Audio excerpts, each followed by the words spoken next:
श्रील प्रभुपाद की जय। तो जो हमने कथा अभी की श्रीमद् भागवतम स्कंद 1 अध्याय 10 श्लोक संख्या 20, उसको ही हम कंटिन्यू कर रहे हैं। अभी हम 21 कर रहे हैं, 21 नंबर श्लोक। बहुत बड़ा एपिसोड होने के कारण दो भाग में। स वै किलायं पुरुषः पुरातनो य एक आसीद विषय आत्मनि अग्ने गुणेभ्यो जगदात्मनीश्वरे निमीलितात्मनिशि सुप्तशक्तिषु।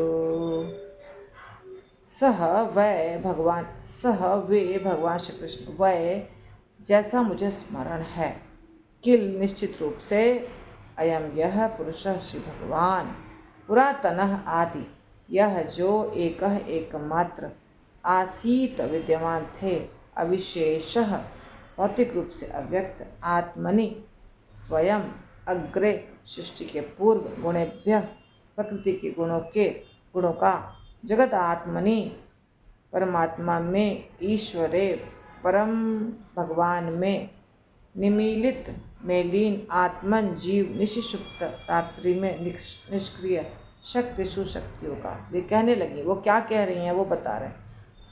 अभी चर्चा होगी कि स्त्रियां जो छत पे थीं वो क्या कह रही हैं, थोड़ा थोड़ा जितना संभव है। वो क्या कहने लगी, जैसा हमें निश्चित रूप से स्मरण है, यही है वे जो आदि परमेश्वर हैं। प्रकृति के गुणों की व्यक्त सृष्टि के पूर्व वे ही अकेले विद्यमान थे। चूंकि वे परमेश्वर हैं, अतएव सभी जीव उन्हीं में लीन होते हैं, मानो रात्रि में सोए हुए हों और उनकी शक्ति रुक गई हो। तो जो उनको ज्ञान था वो चर्चा कर रही हैं स्त्रियां, हस्तिनापुर की स्त्रियां। हस्तिनापुर मतलब दिल्ली, अभी जो दिल्ली है वही था हस्तिनापुर। तो हस्तिनापुर की स्त्रियां कह रही हैं, ये वही भगवान है। ये आपको दिख रहा है, एक छोटा सा लड़का है, ज़्यादा उम्र नहीं है इसकी, जवान है, परंतु ये आदि पुरुष है।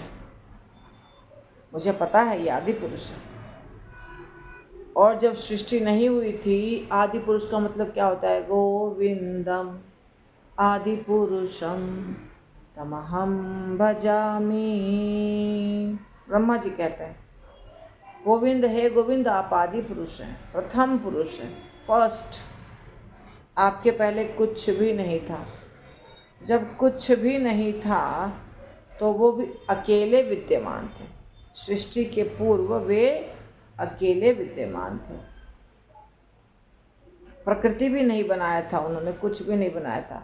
और चूंकि वे परमेश्वर हैं, अतएव सभी जीव उन्हीं में लीन होते हैं, मानो वो रात्रि में सोए हुए हों और उनकी शक्ति रुक गई हो। जब सृष्टि नहीं होती है तो भगवान के शरीर में जीवात्मा लीन हो जाते हैं, यानी रेस्ट करते हैं। और जब सृष्टि होती है तो फिर उनको शरीर मिलता है, वो कार्य करते हैं। इसका परपोट बहुत बड़ा है।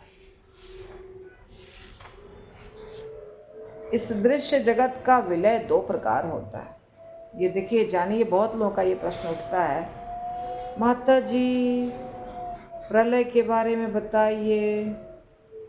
ये प्रलय ही है। विलय का मतलब क्या हुआ? मतलब कुछ चीज़ें समाप्त हो जाती हैं, विलीन हो जाती हैं, या विलय हो जाता है, या प्रलय हो जाता है। तो अब ये बहुत बड़ा डेटा, 1 मिनट, इकाई, दहाई, सैकड़ा, हजार, 10,000, लाख, 10 लाख, करोड़, 10 करोड़, अरब, 4 अरब 32 करोड़, 4 अरब 32 करोड़ सौर वर्ष के पश्चात जब एक ब्रह्मांड विशेष के स्वामी ब्रह्मा शयन करते हैं, तब एक प्रलय होता है। ये ब्रह्मा जी की उम्र है, ब्रह्मा जी की उम्र है। उम्र नहीं, सॉरी, सोते हैं ब्रह्मा जी, सोते हैं। इतना साल के बाद भगवान ब्रह्मा जी सोते हैं।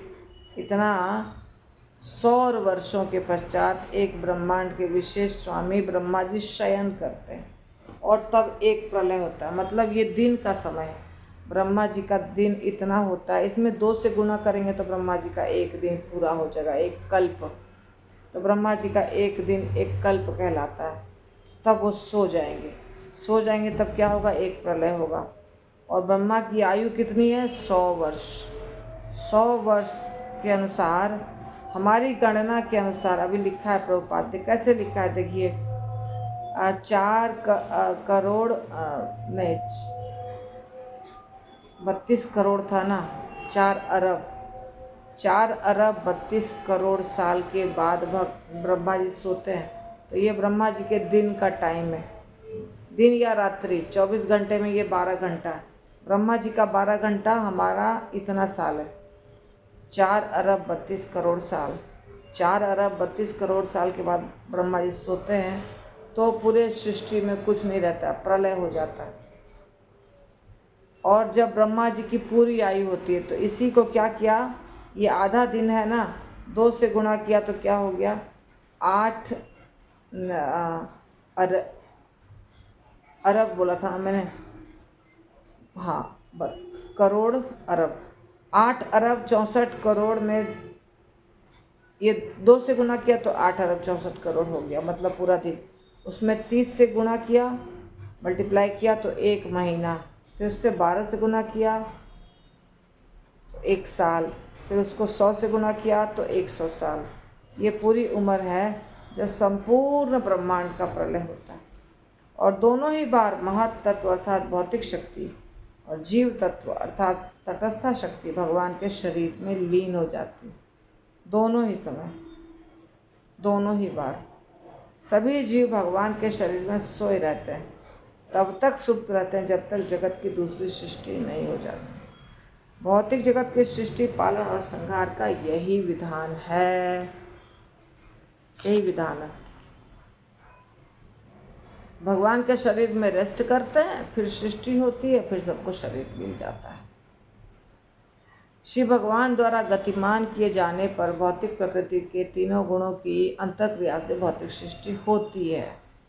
इसीलिए यहाँ कहा गया है कि भगवान भौतिक प्रकृति के तीनों गुणों के गतिमान होने के पूर्व श्री भगवान विद्यमान थे। श्रुति मंत्र में कहा गया है कि सृष्टि के पूर्व केवल सर्वोपरि श्री भगवान विष्णु का अस्तित्व था। न तो ब्रह्मा थे, न तो शिव थे, न तो कोई अन्य देवता थे, कोई भी नहीं था। श्री विष्णु का अर्थ है भगवान विष्णु जो कारण सागर में लेटे हुए हैं। उनकी धाम से ही सभी ब्रह्मांड बीज रूप में उत्पन्न होते हैं और धीरे धीरे प्रत्येक ब्रह्मांड के अंदर असंख्य ग्रहों का विराट रूप विकसित होता है। ब्रह्मांडों के बीज उसी प्रकार विशाल आकार ग्रहण करते हैं जिस प्रकार वट वृक्ष के बीजों से असंख्य वट वृक्ष विकसित होते हैं। ये महाविष्णु भगवान श्री कृष्ण के पूर्णांश हैं जिसका उल्लेख ब्रह्म संहिता में हुआ है। देखिए कितनी सारी चीज़ें बता रहे हैं भगवान, सॉरी श्रील प्रभुपाद बता रहे हैं हम लोगों को। और आपको लग रहा होगा कि ऊपर से जा रहा है पर मैं क्या करूं। मैं इस टॉपिक को बहुत बार बता चुकी हूँ, बहुत बार, 1 बार 2 बार नहीं, बहुत बार। यहाँ ब्रह्म संहिता की चर्चा हुई है, गोविंदम आदि पुरुषम तम हम भजामि, उसके बारे में बताया है। मैं आदि भगवान को नमस्कार करता हूँ जिनके पूर्व अंश महाविष्णु हैं। पूर्ण अंश, पूर्व नहीं, पूर्ण अंश। ब्रह्मांडों के अधिष्ठाता सारे ब्रह्मा उनके शरीर के रोमकूपों से उत्पन्न ब्रह्मांडों के पश्चात उतने ही समय तक जीवित रहते हैं जितने में भगवान श्वास छोड़ते हैं। श्वास छोड़ना और श्वास लेना उतना ही समय है ब्रह्मांड का अस्तित्व का। भगवान सांस छोड़ते हैं तो ब्रह्मांड पैदा होते हैं, सांस लेते हैं तो ब्रह्मांड उनके शरीर में प्रवेश कर जाते हैं। इस प्रकार गोविंद अर्थात भगवान श्री कृष्ण विष्णु के भी आदि कारण हैं। महाविष्णु के आपस में वार्तालाप कर रही थी स्त्रियां। उन्होंने निश्चित रूप से वैदिक मंत्र किसी प्रामाणिक स्तोत्र से सुना होगा, ऐसा प्रभुपाद कह रहे हैं। प्रामाणिक स्तोत्र ही दिव्य विषयों के सही से ज्ञान पाने का एकमात्र साधन होता है, उसका कोई विकल्प नहीं है। भगवान के बारे में जानकारी कहाँ से लेना चाहिए? जो शास्त्र बोनाफाइड है, सिर्फ वहीं से। महाविष्णु के शरीर में जीवों का प्रवेश ब्रह्मा के 100 वर्ष पश्चात स्वतः हो जाता है।